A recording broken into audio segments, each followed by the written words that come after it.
Hello and welcome back to part 2 of Should Christians Keep Old Testament Laws by Mr. Evolution, aka Brett Keane. To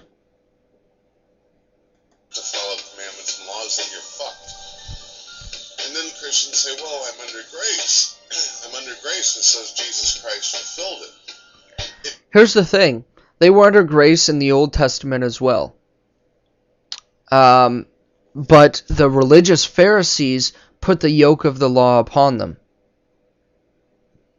The teachers of the law put the yoke of it upon them. Jesus Christ kept all the laws and commandments. Doesn't that logically mean that Christians have to keep the commandments and laws? The very definition of Christian. Right, that is true. But how we are to judge people by the law has changed. Is to be Christ-like, so you got to follow and do as Christ did. If the son of a bitch kept the laws and commandments, then you have to as well. Sin is called transgression against the law. That's what sin is. In Revelation, it says, guess what? You are going to be judged and condemned based upon your works as well as your iniquity, which would be law breaking. Now, I just don't get it. I really don't. 1 John chapter 5 verse 1 through 3 says, if you love Christ, you'll keep his commandments and laws forever. Right, Christ's commandments and laws. They are different, the ones that he specifically gave while he was here in the flesh, than the ones that were given at Mount Sinai. He has changed those laws for the whole world to follow. One was for a specific group of people who was not only a faith or a religion, but also a nation. And so to break those laws would also make you an apostate or an enemy of the nation. 90% of the book has a God who is very angry because people won't obey him. But now Christians have somehow found this asshole by the name of Paul that they probably never even read all the way through the story and claim that they're... So far I haven't used Paul. off. That all they have to do is believe. Well, according to the book of James, chapter 2, verse 11 through 20, it makes it very clear that even the demons believe.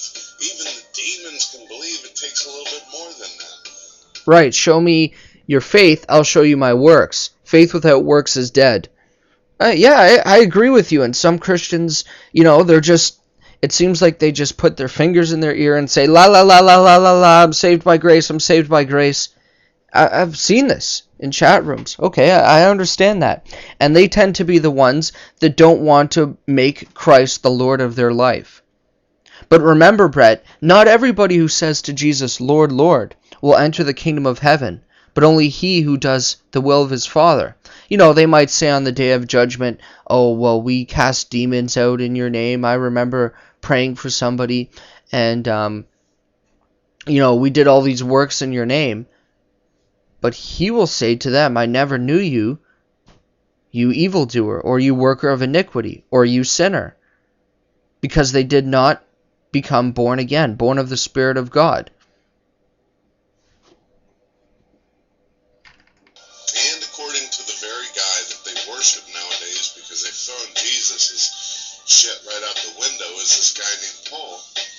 Even the Paul character says, don't just love by tongue, you gotta love by action. Do they do that? No. Do they? No. I've actually also heard Christians state things. Well, I don't know what Christians you're hanging out with that aren't loving by action. And I would encourage any Christians watching this video that I'm making, stop saying, you're going to burn in hell. I'm going to be happy when God tortures you to atheist. I mean, how stupid and ignorant can you guys be? That is not an answer. You have to go and do the research and answer them back. You're putting a stumbling block in front of their faith in Jesus Christ by threatening them. Nowhere in the scripture does it say that we're to give that kind of answer. Nowhere in the teachings of Jesus do you see to give that kind of answer to people. No, we're to follow Paul's example on Mars Hill, where he was debating and having friendly discussion with the scholars in Rome, as the book of Peter says, to be prepared to give an answer, and do this with all gentleness and kindness, not to threaten people. But some people, Brett, I have to say, like atheists, like anybody, they join things because they're full of hate. And they use what they've joined as a scapegoat to project that hate with feeling that they're doing it with righteous indignation. But you will know them by their fruit, Brett. You will know if they are Christian or not by how they're acting. And the Bible tells you what the fruit of the fruit that comes from God is like. It gives a whole list of it.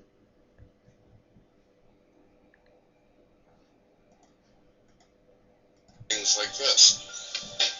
Jesus, he done away with stoning. He done away with all the Levitical laws. And they try to give me the example of whenever a woman is brought forth for committing adultery, for whoring, that Jesus sat down in the dirt and everything and started writing in the sand, and he basically states, oh, for who has not sinned, cast the first stone. They think that somehow he did away with the laws because of that little predicament that he was in the Bible.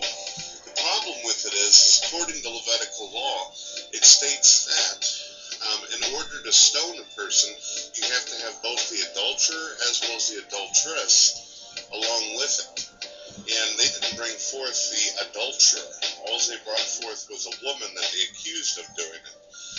The Bible is very clear that it was a test. They were trying to see if Jesus knew the law. They were trying to see if Jesus understood. The Bible is very clear. Right. It is true that they were trying to trap him and trying to test him, but it doesn't. But the way God works is, okay, they're trying to trap Jesus, but he used that trap to teach people. It's still a teaching. When I can't apply, let he who is without sin cast the first stone to my own life when judging others. You're acting as if, oh, well, this is a strict, situational, ethical event where we can't apply it at all. No, if we actually read the story about this, John 8:7. But Jesus went to the Mount of Olives at dawn. It's John 8:8.